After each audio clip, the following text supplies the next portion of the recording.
Suburban Sentinel here with the third installment of our series entitled The Big Shift, where we are examining what I believe are inevitable changes to our society. In previous episodes, we discussed social aspects of changes to come, and today I want to discuss economic issues. I'm probably going to break economic issues up into several videos because this is a very big and very significant topic. So let's talk about the economy.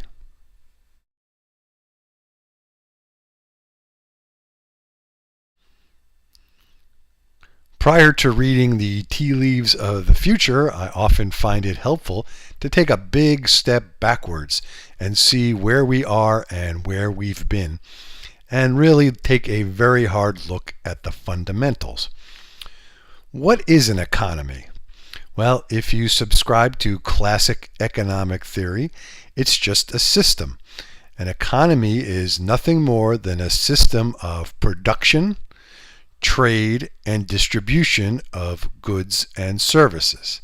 And the important thing is this system is man-made.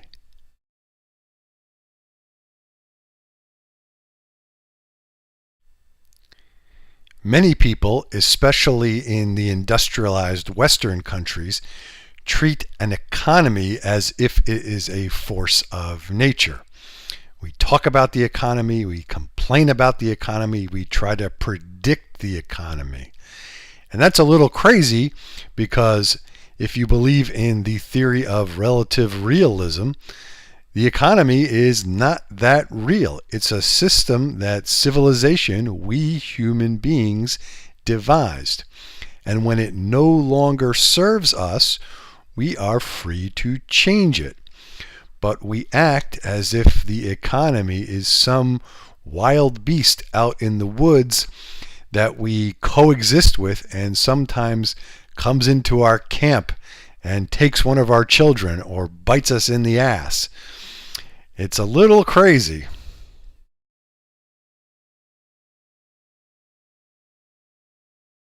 Some of us treat the economy as if it is a person.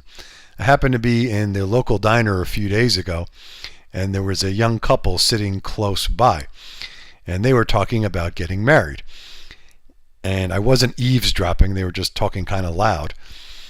And they were discussing the economy and how that would affect their plans for marriage. Was the economy going to do this? Was the economy going to do that? As if the economy is a sentient being. And I applaud them for being thoughtful and considerate before taking such a big step as marriage. But it's very curious that they're talking about economic conditions as if the economy was either going to conspire against them or help them. It was very odd.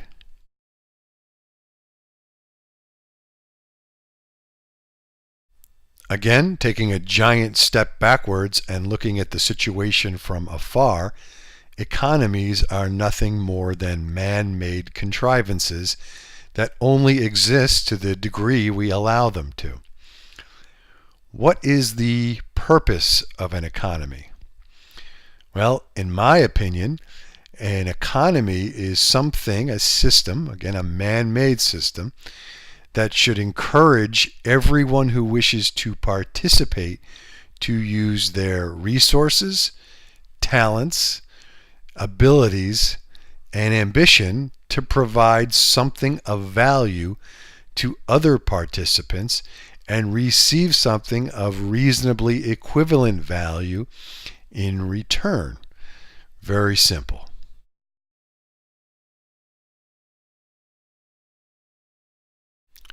So how are world economies doing?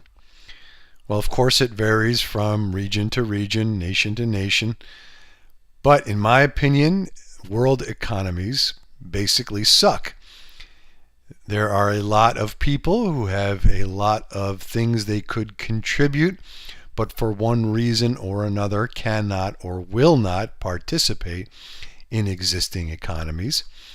And in the industrialized Western nations and in parts of the East, the economies are dominated by a few multinational corporations that are empowered by politicians.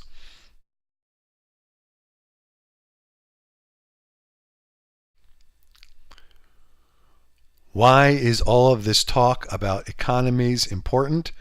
Well, I believe there are big changes on the horizon for our civilization, and I really believe that economics is going to have a lot to do with it.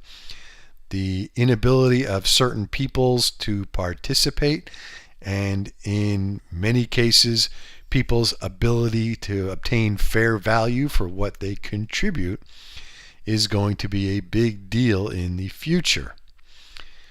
We'll talk more about economics in future episodes in this series. I just wanted to lay the baseline and give everyone something to think about. So, thanks for watching. This is the Suburban Sentinel. Please thumbs up and subscribe if you like what you see. Questions and enlightening comments are always welcome. Be safe and stay warm, everybody. It is cold out here.